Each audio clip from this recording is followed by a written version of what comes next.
ప్రతి ఒక్కరూ చిన్న ప్రార్థన చేసుకుందామండి. స్తోత్రం నాయన, స్తోత్రం తండ్రి, స్తోత్రం ప్రభు. అత్యున్నత సింహాసనంపై ఆసీనుడైన నా తండ్రి, నా కోట, నా శైలమ, నా ఆశ్రయదుర్గమ, నా విమోచకుడ, ప్రాణప్రియుడ, రక్షకుడ, మీకు వందనాలు స్తోత్రాలు తండ్రి.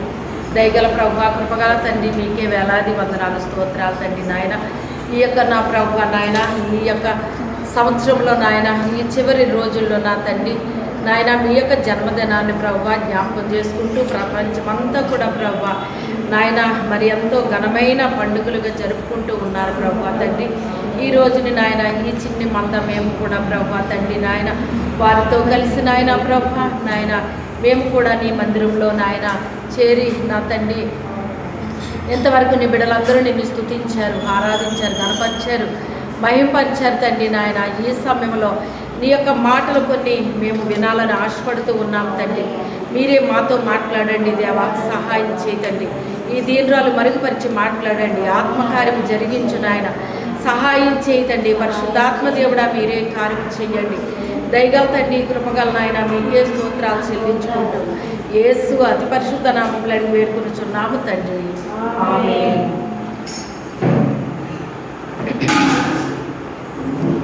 హల్లెలూయా. Happy Christmas, happy Christmas, merry Christmas, merry Christmas,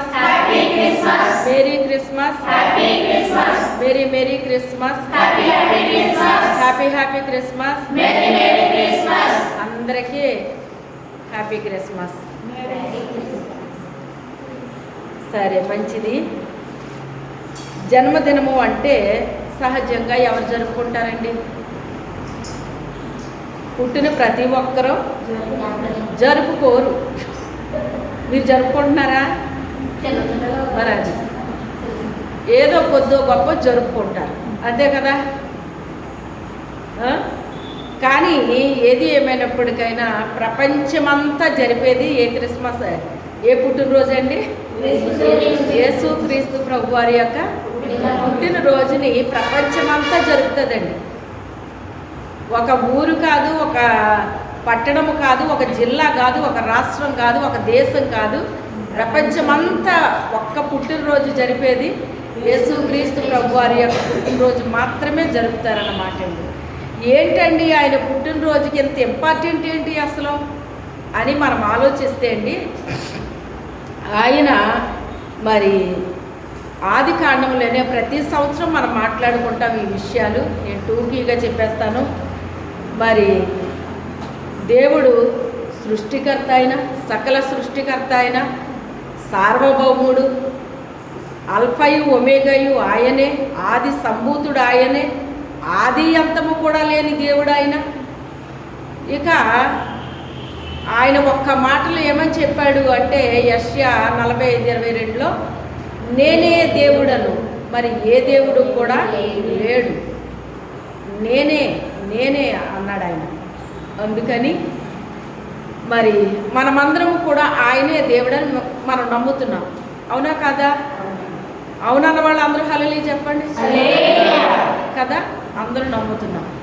నమ్మిన మనము దేవుడని నమ్ముతున్నాం, మంచిదే. దేవుడిని ఏం చేయాలంట? ఆరాధించాలంట. ఏం చెయ్యాలి? ఆరాధించాలి. మరి ఆరాధిస్తున్నారా అందరూనే? చెప్పండి, ఆరాధిస్తున్నారా?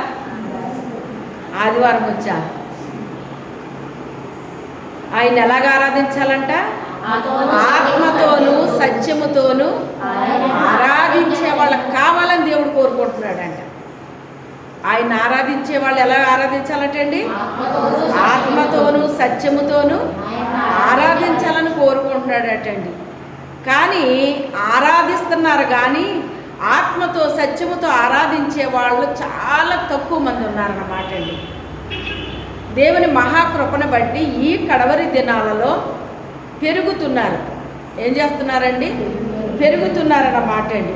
ఆత్మతో సత్యముతో ఆరాధించే గుంపులు పెరుగుతున్నాయి. ఆత్మతో సత్యముతో ఆరాధించని గుంపులు కూడా పెరుగుతున్నాయి. అర్థమైందా? ఆ గుంపు పెరుగుతుంది, ఈ గుంపు పెరుగుతుంది. కానీ దేవుడు కోరుకునే గుంపు మాత్రం ఆత్మతో సత్యముతో ఆరాధించే గుంపు. ఆ గుంపులో మనం ఉండడానికి ఇష్టపడదాం. ఆ గుంపులో మనం ఉండడానికి ఇష్టపడదాం. అందుకే మీకు ఎక్కువ ఏం చెప్తానంటే పాటలు పాడుకోండి. మీరు ఏ పని చేసినా పాటలు పాడుకోండి. మీరు గట్టిగానే పాడే అవసరం లేదు, మీ ఇష్టం. మీరు గట్టిగా పాడాలంటే పాడుకోండి, మెల్లగా పాడాలంటే పాడుకోండి, మనసులో పాడాలంటే పాడుకోండి. మీరు ఏ రూపంలో పాడినా అది ఎవరికి వెళ్ళిపోతుంది? దేవుని దగ్గరికి వెళ్ళిపోతుందండి. మనం గట్టిగా పాడినా, మెల్లగా పాడినా, హృదయంలో పాడుకున్నా. కొంతమంది బాత్రూంలో పాటలు పాడతారటండి, మళ్ళీ బయటకు వస్తే రావట పాటలు.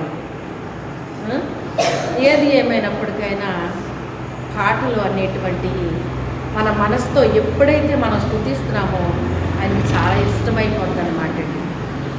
మనసుతో స్తుతించాలండి. నోటుతో అందరము స్తుతిస్తాం, నోటుతో అందరం పాటలు పాడతాం.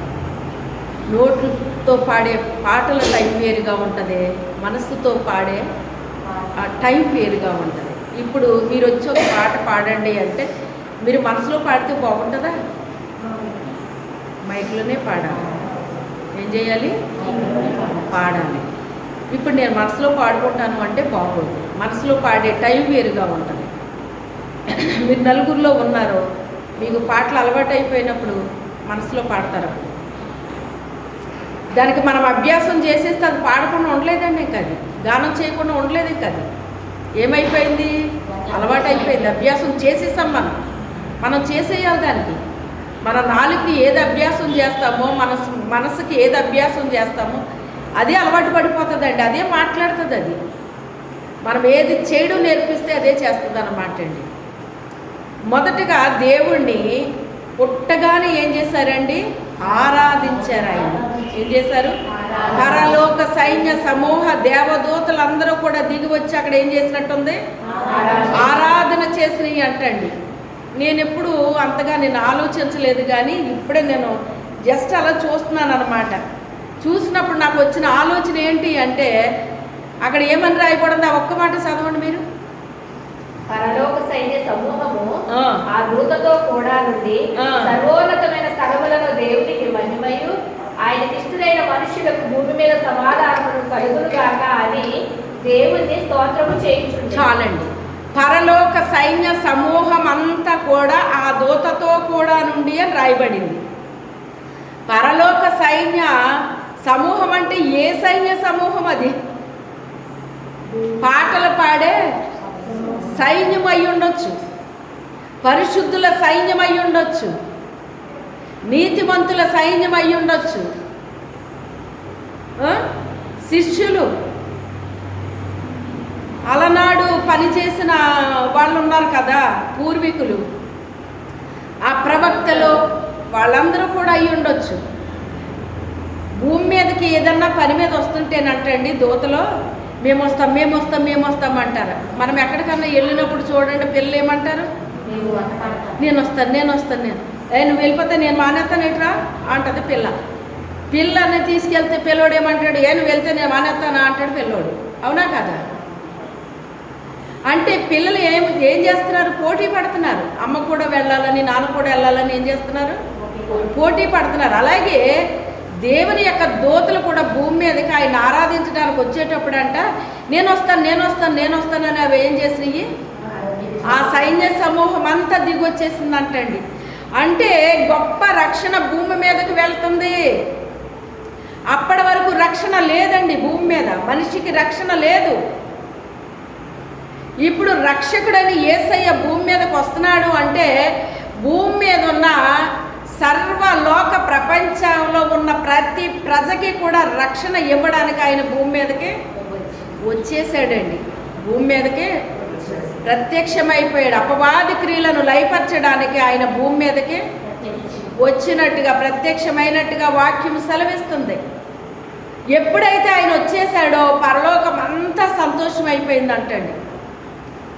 ఎప్పటి వరకు ఈ యొక్క మానవులకి రక్షణ లేదు అని మనం అనుకున్నాము, కానీ ఈరోజు రక్షకుడైన యేసయ్య భూమి మీదకి వచ్చేసాడు. అంటే భూమి మీదకి ఎప్పుడో వచ్చాడు. ఎలాగొచ్చాడు? అమ్మ కడుపులోకి వచ్చేసాడు. ఇప్పుడు అమ్మ కడుపులోంచి ఎక్కడికి వస్తున్నాడు? బయలుపడిపోతున్నాడు అన్నమాట. అందుకని మరి ఎవరైనా గర్భిణీగా ఉన్న స్త్రీ ఎప్పుడు ప్రసవం అవుతుందా, అబ్బాయా అమ్మాయా ముందే అనేస్తారండి. అబ్బాయి పుడతాడు, నీకు అబ్బాయి పుడతాడని కొంతమంది అంటారు, లేదు అమ్మాయి అని కొంతమంది అంటారు. ఇలా బెట్టలు కూడా వేసుకుంటారండి కొంతమంది.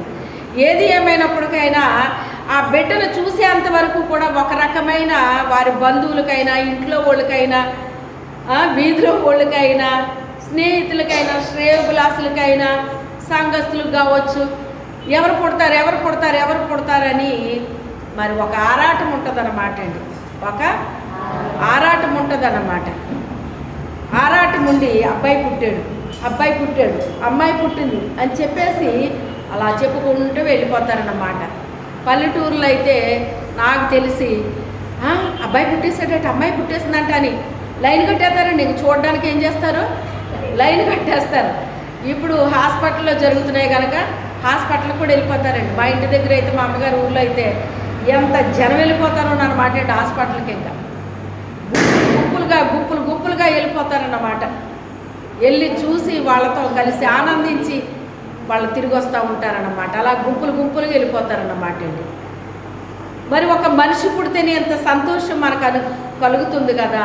దేవుడే భూమి మీదకి నరావతారిగా వచ్చాడు అంటే ప్రపంచానికి ఇంకెంత సంతోషం అండి. ఆయన వచ్చాడు అంటే మనకేమొచ్చేసింది, గొప్ప విడుదల, పాపము నుంచి విడుదల, శాపము నుంచి విడుదల, సాతాన్ నుంచి విడుదల. ఒక విడుదలకి నాయకుడిగా ఆయన ఎలా వచ్చేసాడు భూమి మీదకి, వచ్చేసాడు. ఏవండి, సంతోషించడానికి, ఆనందించడానికి ఎంతమంది అయినా వెళ్ళిపోతారండి. ఏడ్చేసి వాటికి వెళ్తారండి ఎవరన్నానే. కానీ దేవుడు అంటాడు కదా, నవ్వే చోటకు కాదు, సంతోషించే చోటకు కాదు, దుఃఖించే చోటకి వెళ్ళండి అంటాడు. ఎక్కడికి వెళ్ళాలంట, దుఃఖించే వారి దగ్గరికి వెళ్ళి వాళ్ళతో కలిసి మీరు కూడా దుఃఖపడండి. అంటే దుఃఖపడండి అంటే మీరు కూడా కూర్చుని ఏడమని అర్థం కాదు, కానీ మనకు ఆటోమేటిక్గా ఏడుపు వచ్చేస్తుంది అనుకోండి. నా చిన్నప్పుడు మా ఇంటి దగ్గర ఎవరైనా పోతే అండి, వాళ్ళు వెళ్ళి చూసే వరకు నాకు మనశ్శాంతి ఉండేది కాదు. వెళ్ళి చూసి వాళ్ళతో పాటు కాసేపు ఏడ్చేసి అప్పుడు ఇంటికి వచ్చిందని అంట. మా అమ్మగారు అలాంటి దగ్గరికి వెళ్ళనిచ్చేవారు కాదు. ఎందుకంటే నేను నిద్రపోయేదాన్ని కాదండి, వాళ్ళని చూస్తేనే నాకు ఇంకా వాళ్ళని చూసినట్టే ఉండేదన్నమాట. ఇంక నిద్రపోనిచ్చేదాన్ని కాదు మా అమ్మనే. అందుకే అక్కడికి వెళ్ళకుండా చాలా నన్ను భద్రపరిచిన, ఎలాగోలాగా నేను వెళ్ళి చూసి వస్తేనే కానీ నేను ఒప్పుకునేదాన్ని కాదన్నమాట. వాళ్ళు ఏడుతుంటే వాళ్ళతో కలిసి నేను ఏడ్చేసేదాన్ని అనమాట. ఆటోమేటిక్గా మనకు వచ్చేది ఏడుపు. అయితే ఇప్పుడు ఏడుపు గురించి మాట్లాడే టైం కాదు, కానీ సంతోషకరమైన మాటలు చెప్పుకునే టైము. ఏది ఏమైనప్పటికైనా సంతోషకరంగా చెప్పుకునే మాటలే కానండి, ఎంత సంతోషమో అంత వెనకాల ప్రమాదం కూడా కొంచెం ఉంది. అక్కడ ఉందా లేదండి. మరియకి ఆ యొక్క శుభవచనం వినగానే ఎలిజబెత్ దగ్గరికి పారిపోవలసి వచ్చింది. ఒప్పుకుంది, కానీ ఏం చేసింది, భయంతో పారిపోయిందండి. లోకం నన్ను బ్రతకనివ్వదు, రాళ్ళతో కొట్టి చంపేస్తుంది. కన్యక గర్భం దాల్చిందంటే సమాజం ఏం చేస్తుందండి, ఆ కన్యకని రాళ్ళతో కొట్టి చంపేయాలన్నమాట అండి. అది ఆ రోజుల్లో ఒక ఏమనాలి దీన్ని, నియమం ఆచారం. అట్టి పరిస్థితులు. అప్పుడు ఆ థాట్ ఎప్పుడైతే ఆవిడకి వచ్చిందో పారిపోయిందండి ఇంకా ఆవిడ దగ్గరికి. అప్పుడు ఆ దూత చెప్పింది కూడా, ఇదిగో నీ యొక్క బంధువురాలైన ఎలిజబెత్కి ఇప్పుడు 6వ మాసం అని చెప్పింది అన్నమాట. అంటే యోహాను గారికి యేసుక్రీస్తుకి 6 నెలలు తేడా అన్నమాట అండి. యేసుక్రీస్తుకి యోహాను గారు 6 నెలల ముందు రావాలి, అలా సెట్ చేశాడు దేవుడు. అందుకే ఎలిజబెత్కి జకరయ్యకి బిడ్డలు పుట్టలేదండి.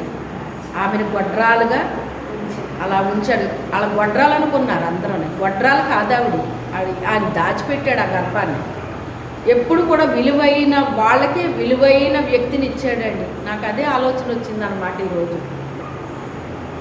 చూడండి, మోషే గారు పెంచడానికి తల్లి చాలా పూనుకుంది, చాలా సెక్యూరిటీ ఇచ్చేసింది. ఆవిడ ఆ ఇంట్లో వాళ్ళందరూ కూడా సెక్యూరిటీ ఇచ్చారన్నమాట.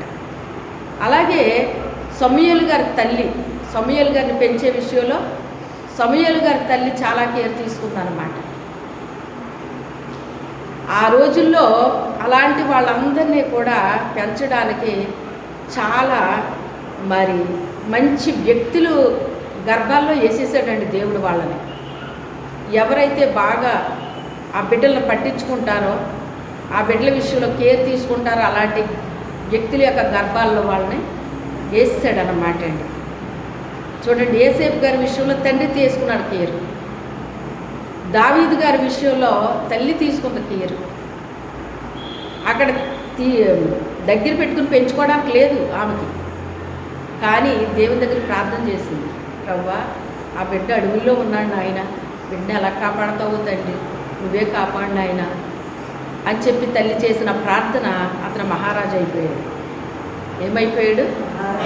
దేవుని హత్తుకున్నాడండి ఆయన. ఇలాంటి వాళ్ళందరికీ వెనకాల కూడా ఒక మంచి ప్రార్థన తల్లులు, తండ్రులు, ఇలాంటి వాళ్ళందరూ ఉన్నారన్నమాట అండి. అందుకే ఆ రోజుల్లో వాళ్ళందరూ కూడా వీరులు, శూరులు అని చెప్పుకోవచ్చు అన్నమాట అండి. దేవుని కొరకు బలంగా పోరాడారండి వాళ్ళందరూ కూడా. దేవుడు ఏంటో చూపించారండి ఆనాటి ప్రజలందరూ కూడా. అయితే ఇప్పుడు యేసుక్రీస్తే వచ్చేసాడు అన్నమాట. ఆ కాలంలో వాళ్ళని వాడుకున్నాడు, తర్వాత వాడుకున్నాడు కానీ వాళ్ళ రక్షణ లేదు. కానీ రక్షణ రావాలి అంటే యేసుక్రీస్తు రావాల్సిందే భూమి మీదకి. ఆయన రక్తం అనేటువంటిది చిందింపబడితే తప్ప పాపికి విడుదల లేదు, రక్షణ లేదు, విమోచన లేదు. అందుకని ఆయనే వచ్చేసాడు. ఆయన వచ్చేసాడన్న మాట విన్న తర్వాత ప్రపంచం అంతా సంతోషించిందంటండి. హల్లెలూయా. ఏ వ్యక్తి పుట్టినప్పుడు నక్షత్రం పుట్టలేదు, కానీ ఆయన పుట్టినప్పుడు మాత్రమే నక్షత్రం పుట్టింది. ఇంకెవరు పుట్టినప్పుడు పుట్టలేదు ఆ నక్షత్రం. అందుకే మనము కూడా నక్షత్రాల్లాగా పనిచేస్తామని చెప్పి దానియేలు రాశాడనమాట. మీరు బుద్ధిమంతులైతే ఆకాశ మండలంలో ఉన్న జ్యోతుల్లాగా ప్రకాశిస్తారని రాశాడనమాట అండి. అంటే నక్షత్రాలు చాలా ఉంటాయి, కానీ ఆయన నక్షత్రంగా మనం పనిచేయాలండి. ఎలా పనిచేయాలి? ఆయన నక్షత్రంగా పనిచేయాలి. ఆయన నక్షత్రంగా పనిచేయటం ఏంటమ్మా అని మనం అనుకుంటే, మనం వాళ్ళని ప్రభువు దగ్గరికి తీసుకొచ్చేయాలండి. ఎక్కడ తీసుకొచ్చేయాలి? ప్రభువు దగ్గరికి తీసుకొచ్చి ప్రభువుని చూపించాలి. వాళ్ళకి ఏం చేయాలి? ప్రభువుని చూపించాలండి. ప్రభు తట్టుకి తిప్పేయాలండి. ఒక వ్యక్తిని మనము ప్రభు తట్టుకి ఎప్పుడైతే తీసుకొస్తున్నామో వాళ్ళ ప్రభువుని చూసేంత వరకు విడిచిపెట్టకూడదు. వాళ్ళని మనం ఏం చేయకూడదు? ప్రభువుని వాళ్ళు చూసేంత వరకు, ప్రభువుని కలుసుకునేంత వరకు వాళ్ళని మనం ఏం చేయకూడదు? విడిచిపెట్టకూడదండి. ఆ నక్షత్రం విడిచిపెట్టిందా? వాళ్ళు వేరే రాజు గృహంలోకి వెళ్ళిపోయారా లేదా? రాజకోటలోకి వెళ్ళిపోయారా లేదా? అంటే అక్కడ వాళ్ళ సొంత జ్ఞానంతో వెళ్ళిపోయారండి. వెళ్ళిపోయారు, కానీ నక్షత్రం అక్కడ ఆగిపోయింది వాళ్ళ కోసం. ఎందుకంటే అక్కడ యేసు ప్రభు లేరన్న విషయం నక్షత్రానికి తెలుసు కనుక నక్షత్రం వెళ్ళిపోలేదు, కానీ అక్కడే ఆగిపోయిందండి. వాళ్ళు ఎప్పటికైనా బయటకు వస్తారని తెలుసు, వాళ్ళు ఎప్పటికైనా బయటకు వస్తారని తెలుసు. అందుకే ఆ నక్షత్రం అక్కడే ఆగిపోయింది. వాళ్ళు గ్రంథాలు తిరగేశారు. యోదయ బెత్లెహేములో పుడతాడు అని చెప్పేసి వాళ్ళు చెప్పారు. వాళ్ళ యాజకులు కూడా ఉన్నారు, సాతానికి కూడా యాజకులు ఉంటారని చెప్తాను మీకు ఇప్పుడు. అలాగే బైబిల్ అంటే ఎక్కడైనా ఒకటే ఉంటుందండి. ఇదే బైబిల్ అన్యులు కూడా చదివినా అదే ఉంటుంది. కాకపోతే మనం గ్రహించేంత వాళ్ళకి గ్రహించలేరండి. రెండోది, దీన్ని ఎవరికి ఎంత జ్ఞానం ఉందో, ఎవరికి ఎంత గ్రహింపు ఉందో అంతే అర్థమవుతుందండి. ఇది బైబిల్ ఒక్కటే అయ్యి ఉండొచ్చు, కానీ అందరికీ ఒకలాగా అర్థం అవ్వాలని ఏమీ లేదు ఇక్కడ. ఎంతగా ప్రభువుకి మనం లోబడతామో, విధేయత చూపిస్తామో, దేవునికి రెస్పెక్ట్ ఇస్తామో అంతగా దేవుడు మనకి ఏం చేస్తాడు అంటే జ్ఞానం ఇస్తాడండి. ఏమిస్తాడు? యెహోవా యందు భయభక్తులు కలవారు ఏం పొందుకుంటారంట? జ్ఞానాన్ని పొందుకుంటారటండి. ఆ జ్ఞానము దేవునికి సంబంధించింది అయి ఉండాలన్నమాట అండి. దేవుని యందు భయము, భక్తి ఎప్పుడైతే మనం కలిగి ఉన్నామో మనకేమిస్తాడు? ఆయన జ్ఞానం ఇస్తాడు. ఆ జ్ఞానం అనేటువంటిది మరి పరిశుద్ధమైన జ్ఞానం అన్నమాట. అది జ్ఞానములో చాలా రకాలు ఉంటాయండి. చదువుకున్నప్పుడు వచ్చే జ్ఞానం వేరు, తర్వాత ప్రకృతి జ్ఞానం వేరు, దయ్యాల జ్ఞానం వేరు. ఈ జ్ఞానాన్ని చూసుకుంటే రకరకాల జ్ఞానాలు ఉంటాయి కానండి, దేవుని యందు మనము భయము భక్తి ఎప్పుడైతే కలిగి ఉన్నామో దేవుడు మనకు జ్ఞానాన్ని ఇస్తాడో ఆ జ్ఞానాన్ని బట్టి బైబిల్ని ఏం చేస్తామంటే పరిశోధన చేస్తాం. మనం ఏం చేస్తాము? రాజులంట వాక్యాన్ని పరిశోధన చేస్తారటండి. ఏం చేస్తారు? పరిశోధన చేస్తారటండి. పరిశోధన చెయ్యాలండి. వాక్యం చెప్తుంది కూడానే, పరిశోధించాలి. దీన్ని మనం పరిశోధించి తెలుసుకోవాలండి. ఎవరు తెలుసుకుంటారంటేనంటండి, రాజులు తెలుసుకుంటారంట. ఎవరి రాజులు? చీకట్లో నుంచి వెలుగులోకి వచ్చిన వాళ్ళు రాజులు అని చెప్పబడింది. ఎవరో రాజులు? చీకటిలో నుంచి వెలుగులోకి వచ్చిన ప్రతి ఒక్కరు కూడా రాజులంట. యాజకుల గుంపులోకి తీసుకొచ్చేస్తాడటండి దేవుడు వాళ్ళని. ఎక్కడ తీసుకొస్తాడు? యాజక గుంపులోకి చేర్చబడతారంట వాళ్ళు. రాజులైన యాజక సమూహము అంటాడు ఆయన. ఒకప్పుడు మీరు చీకట్లో ఉన్నారు, ఇప్పుడు మీరు వెలుగులోకి వచ్చేశారు. తన ఆశ్చర్యకరమైన వెలుగులోకి పిలిచేశాడటండి దేవుడు. వచ్చేసారట. వచ్చేసిన వాళ్ళు ఏం చేయాలి? ఆయన యొక్క గుణాతిశయాలను మనం ఏం చేయాలటండి? ప్రచురము చేయాలి, నలుగురికి తెలియపరచాలండి. మనం వెలుగులోకి వచ్చేసాం కదా, వెలుగు పెట్టలేం కదా అని అలా నోరు మూసుకుని కూర్చోలేమంట. మనం ఏం చేస్తాము? నలుగురికి తెలియపరుస్తామండి. చూడండి, గొల్లల దగ్గరికి వెళ్ళి ఒక దూత చెప్పింది, ఇదిగో మీకు శుభవార్త చెప్తున్నాను, లోకరక్షకుడు ఉదయించాడు, దావీదు పట్టణమందు మీ కొరకు పుట్టేశాడు ఆయన అని చెప్తున్నాడు. ఆయన పొత్తి గుడ్డలతో చుట్టబడి పశువుల దొడ్డులో పరుంటాడు, ఇదే మీ కానవాలు అని చెప్పాడండి. చెప్పినప్పుడు ఆ గొర్రెల్ని వేరే ఒకరికి అప్పగించి ఆ కాపర్లు వచ్చారట. మొత్తం మీద ఆయన కనుగొన్నారు. ఆ తల్లిదండ్రులు చెప్పిన మాటలు విన్నారండి, ఆయన చూశారండి. విన్న వాటిని కన్న వాటిని, అంటే విన్న వాటిని చూసిన వాటిని చెప్పుకుంటూ వెళ్ళిపోయారటండి. మీరు గమనించారో లేదో కానీ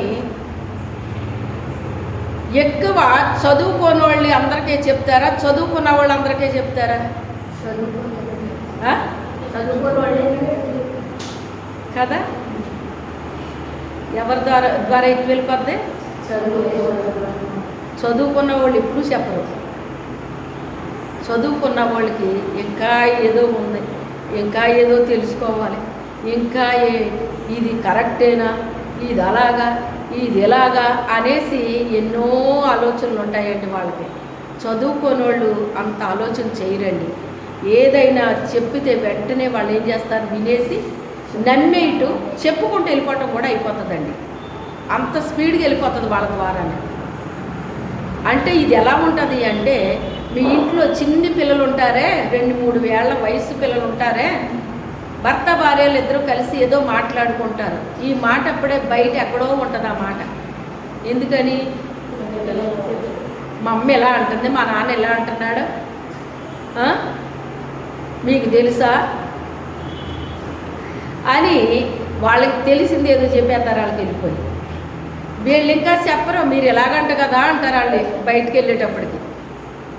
మీకెవరు చెప్పారు? ఇంకెవరు చెప్తారు? మన ఇంట్లో వాళ్ళే. అంటే మీకేమర్థమైందో లేదో నాకు తెలియదు కానీ చిన్న బిడ్డల మనస్సు ఎలా ఉంటుందండి వాళ్ళది. ఎలా ఉంటుంది?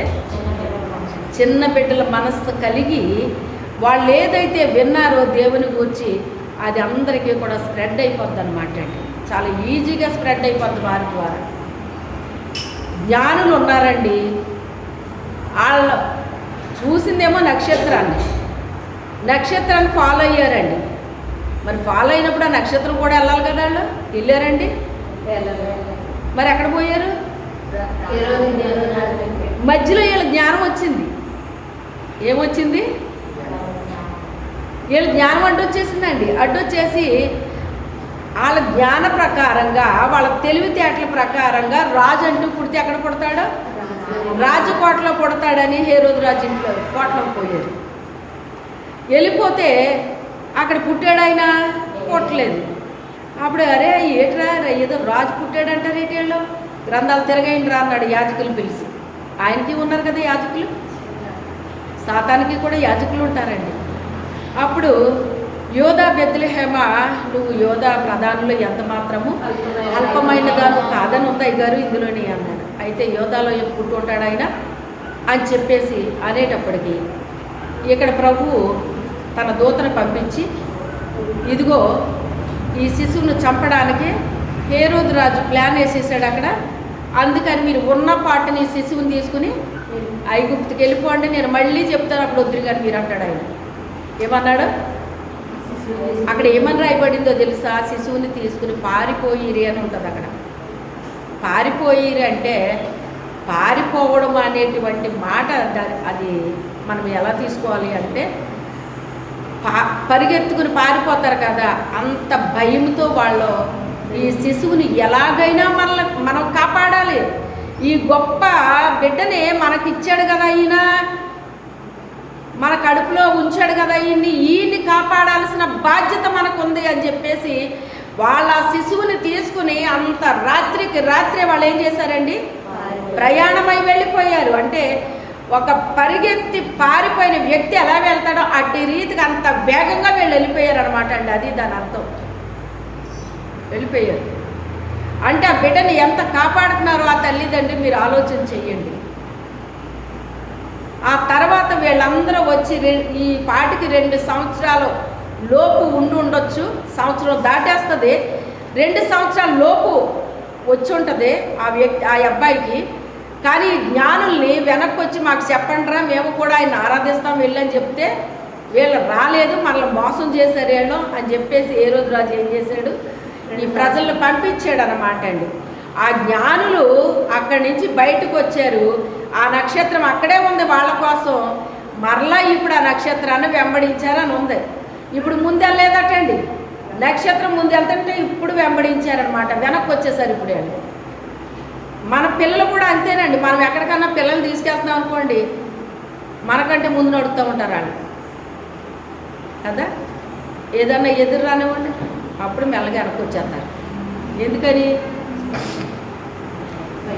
నాకేం భయం లేదు అంటా వెనక్కి వస్తారు, నాకేం భయం లేదు అంటానే ఉంటారు. మరి భయం లేనివాడు వెళ్ళాలి కదా, మరి ముందుకి వెళ్ళరు. నాకేం భయం లేదంట వెనక్కి వచ్చేసి ఇలా పట్టుకుంటారు చేతితోటి, వెనకాల మా అమ్మ ఉందా లేదా, మా నాన్న ఉన్నాడా లేదా అని. చూసారా, ఈ జ్ఞానులు కూడా అప్పుడు వెనక్కి వచ్చారన్నమాట. ముందేమో నక్షత్రాన్ని వెంబడించారు, నక్షత్రాన్ని వదిలేసేమో హేరోదు రాజు కోటలో పోయారు. సర్లే పోతే పోయారని వాళ్ళ కోసం అలా వెయిట్ చేసింది ఆ నక్షత్రం. ఆ తర్వాత బయటకు వచ్చారు, అరే మనం అక్కడ చూసిన నక్షత్రం ఇదిగోరా ఎక్కడే ఉంది అన్నారు. అవునరా బాబు, చాలా పెద్ద పొరపాటు చేసాం మనం, ఈసారి మనం నక్షత్రానికి ముందెళ్ళకూడదు, వెనకాలే ఉండాలి మనం అని. ఇప్పుడు నక్షత్రం ముందు వెళ్తుంటే వెనకాలే నడుపుతున్నారు. ఇప్పుడు ఎక్కడ తీసుకెళ్ళిందా నక్షత్రం? ఆయన ఎక్కడున్నాడో అక్కడ నిలబడిపోయిందంట వెళ్ళేది. ఆయన ఎక్కడున్నారో అక్కడ నిలబడిందంట. అప్పుడు అందులోకి వెళ్ళేసరికి అక్కడ ఆయన ఉన్నారండి. మీరు గమనించండి, ఇప్పుడు గొర్రెల కాపర్లకు చెప్పినప్పుడు ఆ కాపర్లు ఏం చేశారు, మందలు వాళ్ళకి అప్పచెప్పారు. ఒరే కాస్త మా మందను చూసి పెట్టండి బాబు, మేము మళ్ళీ వస్తామని చెప్పేసి వేరే వాళ్ళకి అప్పచెప్పి వీళ్ళు వచ్చేసారండి. వచ్చేసి మొత్తం మీద ఆ శిశువుని కనుగొన్నారు. వీళ్ళు కనుగొని వాళ్ళు చెప్పిన మాటలో విన్నారంట, చూశారట, విన్న వాటిని కన్న వాటిని ప్రచురం చేసుకుంటూ వెళ్ళిపోయారట అండి. మీరు గమనించండి, వాళ్ళకి ఏమన్నా లేట్ అయ్యిందా? ఎవరికి లేట్ అయ్యింది? అదన్నమాట. అందుకే అంటాడు, జ్ఞాని తన జ్ఞానమును బట్టి అతిశయపడతాడు. జ్ఞానం ఉండొచ్చు, జ్ఞానం లేని వాళ్ళగా ఉండమని నేను చెప్పట్లేదు, కానీ నువ్వు కలిగి ఉన్న జ్ఞానము పరిశుద్ధమైందేనా, దేవుని దగ్గర నుంచి పొందుకున్నదేనా, అదైతే పర్వాలేదు. దేవుని దగ్గర నుంచి వచ్చిన జ్ఞానం కాకపోతే నిన్ను ఏం చేస్తుంది? దారి తొలగిస్తుంది. ఏం చేస్తుంది? దారి తొలగిస్తుంది. అందుకే చాలా జాగ్రత్త సుమా. ఆయన నక్షత్రాలు ఎవరైతే అయ్యున్నారో వారిని మనం ఏం చెయ్యాలి? వెంబడించాలి. వాళ్ళకంటే ముందు పరిగెట్టకూడదు. వాళ్ళకంటే ముందు పరిగెడితే చాలా టైం వేస్ట్ అయిపోద్ది అన్నమాట. ఏమైపోద్ది? టైం వేస్ట్ అయిందా లేదు ఇప్పుడు వీళ్ళకి? వాళ్ళ జ్ఞానులా కాదా? కానీ ఎంత టైం వేస్ట్ అయిపోయింది వాళ్ళకి? అయిపోయింది. కానీ ఈ గొర్రెల కాపర్లు వాళ్ళు ఏమైనా చదువుకున్నారా? మరి వాళ్ళకి ఏమైనా టైం వేస్ట్ అయిందా? ఆ దూత చెప్పడం, వాళ్ళ వినటం, వెంటనే బయలుదేరటం, అలానే మందను వదిలేసుకోలేదు. మందని బాధ్యతగా పక్కోళ్ళకి అప్పచెప్పారు. తర్వాత వాళ్ళు వచ్చారు, చూసేశారు, వాళ్ళు చెప్పిన వినేసారు, చెప్పుకుంటూ వెళ్ళిపోతున్నారండి. ఇంత వేగంగా జరుగుతుందండి ఇలాంటి వాళ్ళ ద్వారా పని చాలా వేగంగా జరుగుతుంది. మా చిన్నప్పుడు ఎవరైనా రక్షించబడితే అండి, ఒక్క వ్యక్తి రక్షించబడితే అనేక మంది రక్షణలోకి వచ్చేసేవారండి వాళ్ళ ద్వారానే. ఎందుకు అంటే వాళ్ళ పొందిన రక్షణ అలా దాచేవారు కాదాళ్ళు. మనం పొందుకున్న రక్షణ ఏం చేయాలటండి? అందరికీ కనబడేటట్టుగా, అందరికీ తెలియపరచాలటండి. ఏ దేవుణ్ణి మనం తెలుసుకున్నామో ఆ దేవుడిని అందరికీ కూడా మనం ఏం చేయాలంటే పరిచయం చేసేయాలండి. వాళ్ళు వినివ్వండి, వినకపోనివ్వండి, నువ్వు చెప్పాలంతే. ఇంకా ఎందుకంటే ఆయన నువ్వు తెలుసుకున్నావు, ఆయన నువ్వు రుచి చూసావు. రుచి చూసిన ఆయన్ని, తెలుసుకున్న ఆయన్ని నువ్వేం చేయాలి? 10 మందికి తెలియపరచాలి. వాళ్ళు వినకపోని అది నీకు అనవసరం. వాళ్ళు నమ్మకపోని అది నీకు అనవసరం. నువ్వు చెప్పావా లేదా అంతవరకే. రేపొద్దుట నీ మీద ఏం చెప్తాడో తెలుసా? ఆ వ్యక్తి వాళ్ళ ఇంటికి చాలాసార్లు వెళ్ళానండి, వాళ్ళతో చాలాసార్లు మాట్లాడాను, ఎప్పుడు మీ గురించి చెప్పలేదండి నాకు, లేకపోతే నేను అప్పుడే నమ్మేదినండి మిమ్మల్ని అంటారట. అంటే మీ మీద ఏం చెప్తున్నారు ఇప్పుడు వాళ్ళు? అందుకని మీరేం చేయాలి? మీ దగ్గరికి వాళ్ళు వచ్చినా, వాళ్ళ దగ్గరికి మీరు వెళ్ళినా ఒక్క మాట మీరు ప్రభు గురించి ఒక్క మాట మీరు చెప్పాలి వాళ్ళతో. వాళ్ళు వినకపోయినా హెస్కేల్తో ఏం చెప్తున్నాడు? వాళ్ళు వినకపోయినా నువ్వేం చేయాలి? నువ్వు చెప్పాలి అని చెప్తున్నాడు. వాళ్ళు వినే వ్యక్తులు కాదు అని మళ్ళీ ఆయన చెప్పేస్తున్నాడు. వాళ్ళు వినే వ్యక్తులు కాదు, అయినా నువ్వు చెప్పాలన్నాడు. అంటే వినను అని ఆయన చెప్పినప్పుడు మనకి ఏమైనా చెప్పాలనిపిస్తుందండి? ఇంకా అంటే వాళ్ళు వినరు అని తెలిసినా కూడా చెప్పాలంటే మనకి ఎంత ఓర్పు సహనం ఉండాలో ఒకసారి మీరు ఆలోచించండి. ఉండాలా ఉండొద్దా? ఉండాలి. ఇప్పుడు ఎవరి ద్వారా దేవుని నామం బాగా వెల్లడైంది? అక్కడ జ్ఞానుల ద్వారానా, లేకపోతే ఆ గొర్రెల కాపర్ల ద్వారా వెల్లడయిందా? కదండి. ఎంత త్వరగా వెల్లడైపోయిందో చూసారా? అందుకే దేవుని నామాన్ని వెల్లడి చెయ్యాలండి. మనం ఏం చెయ్యాలి?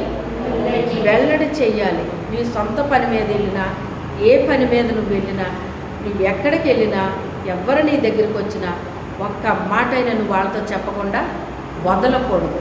ఏం చేయకూడదు? విడిచిపెట్టకూడదు వాళ్ళని. తండ్రి, ఈ బిడ్డ నా దగ్గరికి వచ్చారు నాయన, నీ మాట చెప్తున్నాను నాయన, ఏళ్లలో ఆ మాట ఫలింప చేయి తండ్రి అని నీ మనసులో ప్రార్థన చేయి. లేకపోతే వాళ్ళు వెళ్ళిపోయాక నువ్వు ప్రార్థన చేయి. నేను చెప్పాను నాయన, నువ్వు చేయి తండ్రి, వాళ్ళని దర్శించు ప్రభు, వాళ్ళతో మాట్లాడు తండ్రి, వాళ్ళు రక్షించిన ఆయన అని వాళ్ళ కొరకు ఏం చేయాలి? ప్రార్థన చెయ్యాలి. నీరట రాళ్ళనంట అరగదీస్తుందటండి. అంటే విత్తనం చల్లిన మనం ఏం చేయాలంటే కన్నీరు విడవాలటండి. ఏం చెయ్యాలి? కన్నీరు విడిచినప్పుడంట ఆ రాయి కరుగుతుందటండి. ఏం జరుగుతుంది? ఆ రాయి కరుగుతుందటండి. మనం ఏం చేస్తామంటే విత్తనాలే చల్లుతాం, కానీ కన్నీటి ప్రార్థన చేయమండి వాళ్ళ కోసం. మనం ఆ పొరపాటు జరుగుతుంది అన్నమాట. లేదు విత్తనము చల్లాలి, కన్నీరు ప్రార్థన చెయ్యాలి వాళ్ళ కొరకు మనం. అయితే ఒకటే ఆయన నక్షత్రం ఆయన దగ్గర తీసుకెళ్ళింది. ఇక్కడ గొల్లల్ని మనం చూసినప్పుడు వాళ్ళు కూడా ఏం చేశారండి? దేవుని గురించి సాక్ష్యము ప్రచురం చేసుకుంటా వెళ్ళిపోయారండి. ఆయన నామాన్ని తెలుపుతూ వెళ్ళిపోయారన్నమాట అండి. ఆ రీతిగా మరి పరలోక సైన్య సమూహమైన దేవదూతలు వచ్చి ఆయన్ని అక్కడ ఏం చేశారు? ఆరాధించారండి. ఆ యొక్క గ్రామం అంట చాలా చిన్ని గ్రామం అంటండి. ఆ గ్రామము ఇప్పుడు రంపచోడవరం పెద్దదా, ఇర్లపల్లి పెద్దదా? అలాగనమాట. అది ఎంత గ్రామము? చిన్ని గ్రామం అన్నమాట, చిన్ని గ్రామము. కానీ యేసయ్య ఎక్కడ రావడానికి ఇష్టపడ్డాడు? ఆ చిన్ని గ్రామానికి రావడానికి ఇష్టపడ్డాడండి. ఎందుకంటే అక్కడే ఆయనకి స్థలం ఇచ్చారంట.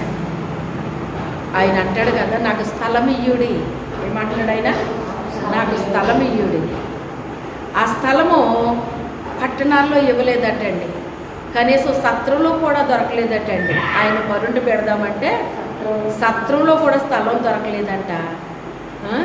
అక్కడున్న పశువులంట ఆ స్థలాన్ని విడిచిపెట్టి వెళ్ళిపోయినాయి అంటండి. ఎవరికి స్థలం ఇచ్చి? యేసయ్యకి స్థలం ఇచ్చి.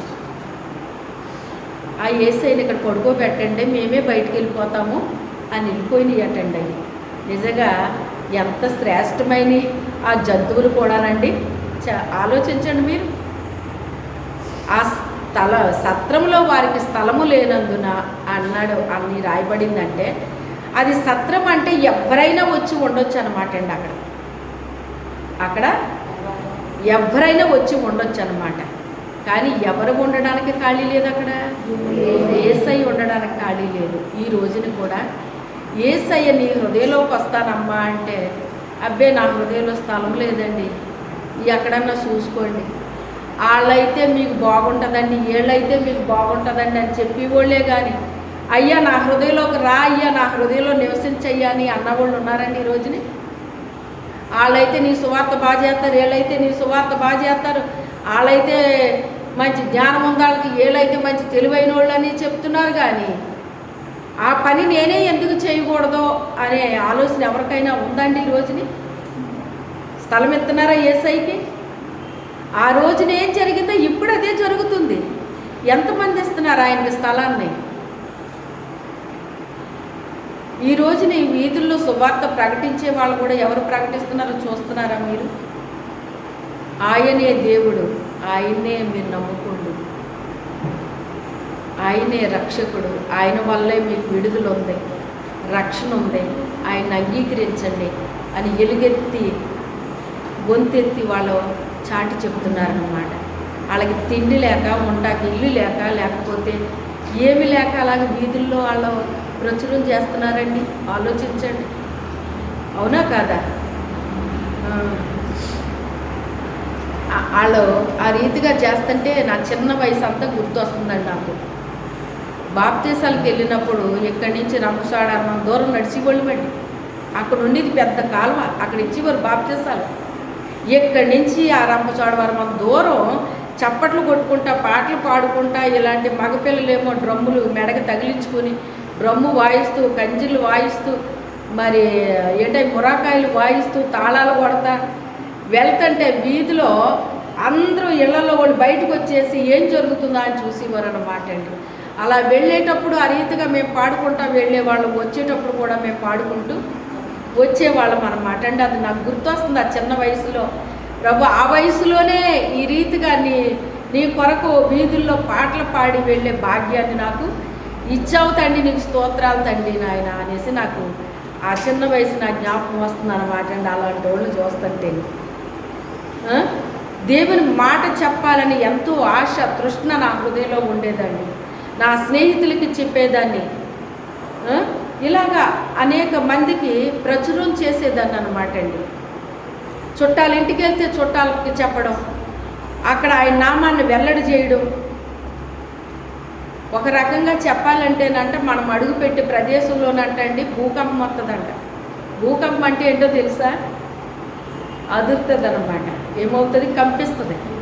అలాగే ఒక ప్రకంపనలు వస్తాయన్నమాట మనం అక్కడికి వెళ్ళాక. ప్రకంపనలు అంటే ఏంటి? ఒక అలజడి.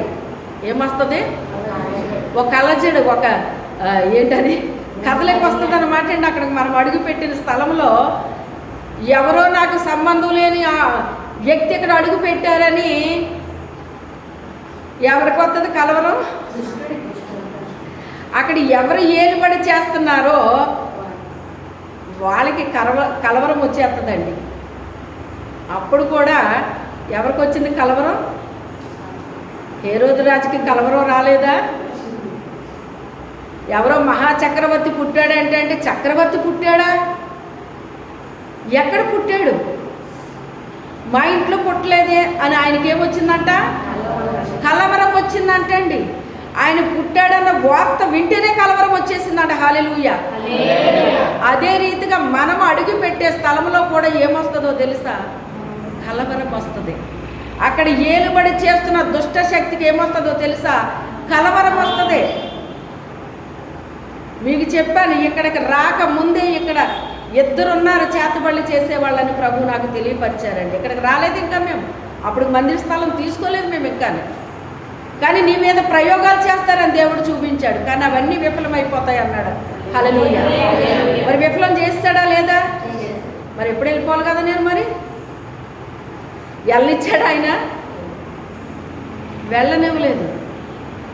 వాళ్ళకే మతిపోతుంది. ఎందుకంటే చాలామందిని పాపం పైకి పంపేసి ఉంటారు వాళ్ళు. కానీ ఆ దుష్టుడికి ఏమొస్తుందో తెలుసా? మనం అడుగుపెట్టిన స్థలంలో ఏలుబడి చేస్తున్న ఆ దుష్ట శక్తికి కలవరాన్ని పుట్టిస్తామండి. ఏం పుట్టిస్తాము అంటే మన సంబంధి కాదు.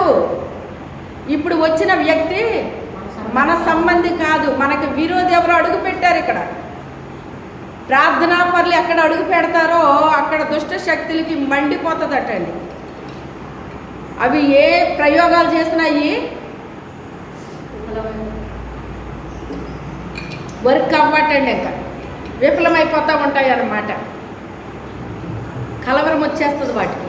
ఏమొచ్చేస్తుంది? కలవరం వచ్చేస్తుంది. నువ్వున్న ఇంటిలో కలవరం రావాలి. నీకు దేవుని కలిగి ఉన్న బిడ్డవైతే నీ ఇంట్లో ఎవరైతే రక్షణ లేని వాళ్ళు ఉన్నారో వాళ్ళకి కలవరం వస్తుంది. అలాగే నీ వీధిలో వాళ్ళకి కలవరం వస్తుంది.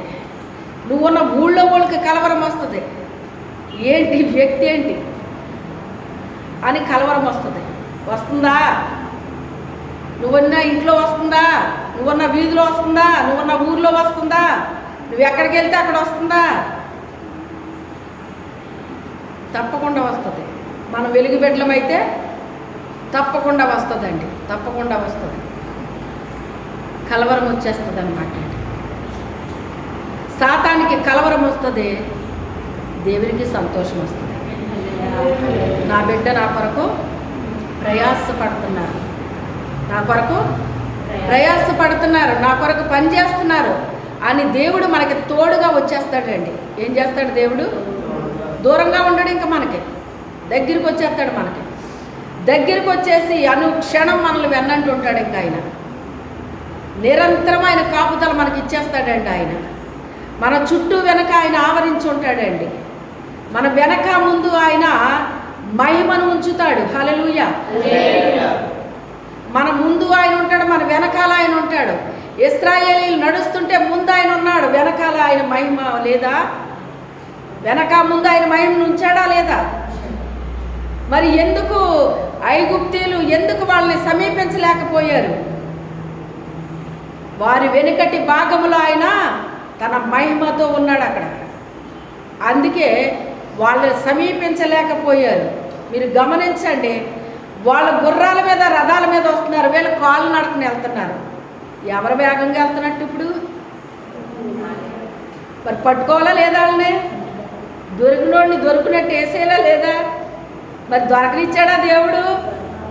మనం ఎంత మెల్లగైనా నడవనియ్యి, మనం ఎలాంటి పరిస్థితులు అయినా ఉండనియ్యి, కానీ ఆయన మనల్ని దొరకకుండా చేసేస్తాడు. ఆయన మనల్ని కనుగొననివ్వడు. ఆయన మనం కనపడం, వాళ్ళ ముందే మనం వెళ్తున్నా మనం కనపడం వాళ్ళకి, వాళ్ళ ముందే మనం తిరుగుతున్నా మనం కనపడం వాళ్ళకి. ఏం చేశాడు ఆయన? మనల్ని మరుగు చేశాడు. ఆయన ఏం చేశాడు? మరుగు చేశాడు. కనబడకుండా వాళ్ళకి అంధత్వాన్ని కలుగు చేస్తాడండి. చూడండి, ఎలీషా గారికి అవతల రాజు ఏం చేస్తున్నాడో, ఏం ప్లాన్ చేస్తున్నాడో అవన్నీ ఈయనకి చెప్పేసేవాడు. ఈయన ఏం చేసేవాడు అంటే వీళ్ళ రాజుకి చెప్పేవాడు. ఇదిగో అవతల రాజు ఇలా ప్లాన్ చేశాడంటే జాగ్రత్త, రాజుగారికి చెప్పండి ఈ విషయం, ఇలా బయలుపరిచాడు దేవుడు నాకు అని చెప్పేవాడు. అప్పుడు ఈ రాజుగారు జాగ్రత్త పడిపోయేవాడు. అవతల రాజు అనుకుంటున్నాడు కదా, మనలో ఎవడో వెళ్ళి చెప్తున్నాడు వాళ్ళకి, అందుకే వాళ్ళకి అన్నీ తెలిసిపోతున్నాయి. మీలో ఎవరో గూఢచారిగా ఉన్నారో అందుకే వాళ్ళకి తెలిసిపోతున్నాయి అని చెప్పేసి వీళ్ళందరినీ ఆయన కొంచెం నిర్బంధించాడు. నిర్బంధిస్తే ఆ విషయం ఎవరో తెలిసింది, ఎలీషా గారికి తెలిసింది. అప్పుడు ఎలీషా గారు వెళ్ళి, నాయన గూఢచారులు ఎవరూ లేరు, దేవుడు నాకు బయలుపరుస్తున్నాడయ్యా, అంతే తప్ప ఎవరో కాదు అని చెప్పేసి తెలియజెప్పడం జరిగింది. అవతల రాజు సైన్యాన్ని పంపేశాడు. ఎవడో చెప్తున్నాడంటే వాళ్ళకి, ఆడిని మీరేం చెయ్యాలి, వేసేసి రండి అని ఒక్కడిని వేయడానికి ఎంతమందిని పంపాడు ఆయన? అంతమంది అవసరమా? అంటే అతను ఎంత బలమైన వాడో ఎవరో తెలుసు. మనం ఎలాంటి వాళ్ళమో ఎవరో తెలుస్తుంది, మనుషులకు తెలియదండి, దుష్టుడికి తెలుసు. అందుకే దుష్టుడికి తెలుసు కనుక దుష్టుడు ఏం చేస్తాడంటే మన కోసం చాలామందిని ఏర్పాటు చేసేస్తాడు అన్నమాట. ఏమండి, ఒక్క ఎలీసా కోసం అంత జనం, అంత సైన్యం రావటం అవసరమా? కానీ దొరకనిచ్చాడండి దేవుడు. దేవుడు అవకాశం ఇచ్చాడంట వాళ్ళకి. అవకాశం ఇస్తే వచ్చేసారట అండి. ఎక్కడికి వచ్చేసారు? ఎలీషా గారి దగ్గరికి వచ్చారు. కానీ ఎలీషా కనపడుతున్నాడా? కనపడట్లేదు. ఎలీషా కనపడట్లేదు. వాళ్ళకి అంధత్వాన్ని కలుగు చేశాడట దేవుడు. ఏం చేశాడు? అంధత్వాన్ని కలుగు చేశాడట అండి దేవుడు. ఎలీషా ఎక్కడున్నాడో కనపడతలేదు వాళ్ళకి. ఎంత విచిత్రంగా ఉందో చూసారా? ఇలాంటి ప్రార్థన నేను కూడా ఒక్కోసారి చేసుకుంటాను. నేను హల్లెలూయా. నాకు ఎప్పుడైనా ఏమైనా అనిపించినప్పుడు యేసు నామములో వాళ్ళకి అంధత్వాన్ని కలుగు చేయండి ప్రభువా అంటాను. ఒక్కోసారి యేసు నామములో వాళ్ళకి అంధత్వం కలుగును గాక అంటాను అనమాట. అప్పుడు నేను కనపడను ఎవరికైనా.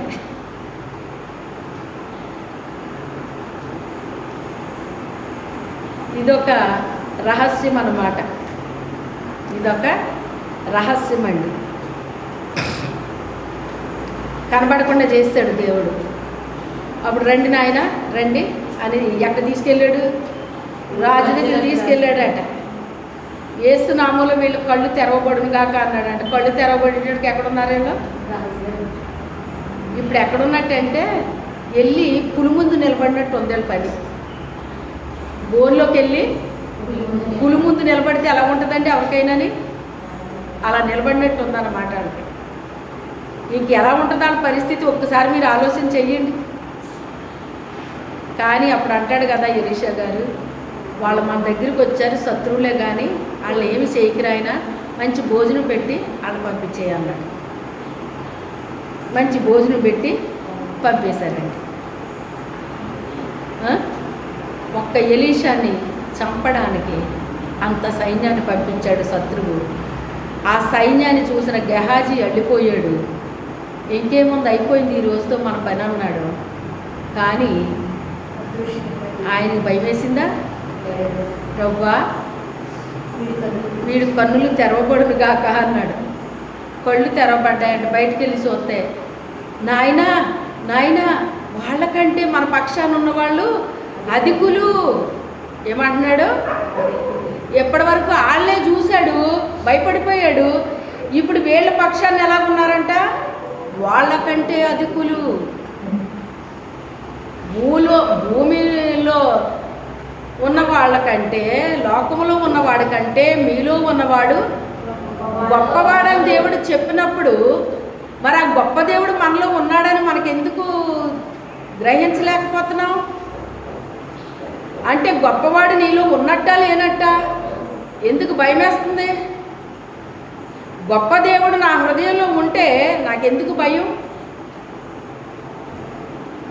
నాకెందుకు భయం? అందుకే ఎలీషాకి భయం అనిపించలేదు. ఎవరికి భయం అనిపించింది? గెహాజీకి భయం అనిపించింది. మన పక్షాన్ని అదృశ్యంగా దేవుడు తన కాపుదలను పెట్టేస్తాడండి. ఏం పెట్టేస్తాడో అది కనపడరు ఎవరోని. ఆ దూతలు మనకు కనపడవండి, అవతల వాళ్ళకి కనపడతాయి. ఒక్కోసారి మన దగ్గర చాలా జనం ఉన్నట్టు అవతలోళ్ళకి చూపిస్తాడు దేవుడు. తెలుసా మీకు ఈ సీక్రెట్లు?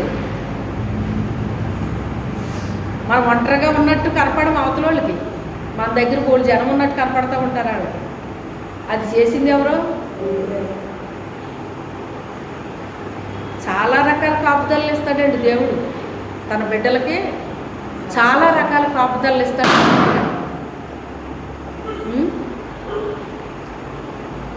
ఈ రీతిగా చెప్పుకుంటూ పోతే దేవుని కొరకు మనం ఏ రకంగా అయినా ఉపయోగపడగలుగుతున్నామా? ఆయన ఆరాధించే గుంపులో ఉన్నామా? ఆయన దగ్గరికి నడిపించే వ్యక్తులుగా మనం ఉన్నామా? ఆయన మాటలు విన్నవాటిని కన్నవాటిని ఇతరులకే ప్రచురము చేసేవాళ్ళగా మనం ఉన్నామా? ఏదో రకంగా మనం ఉపయోగపడాలి కదా, ఏదో రకంగా మనము ఉపయోగపడాలి కదా. ఈ క్రిస్మస్ యొక్క సందేశాన్ని మనం చూస్తే ఇందులో ఏదో రకంగా మనము ఉపయోగపడుతున్నామా లేదా ఉపయోగపడేటట్టుగా చూసుకోండి. ప్రార్థన చేసుకుందాం, మోకరించండి. మీలో ప్రేరేపించబడిన వారు ఒకరు ప్రార్థన చేయండి.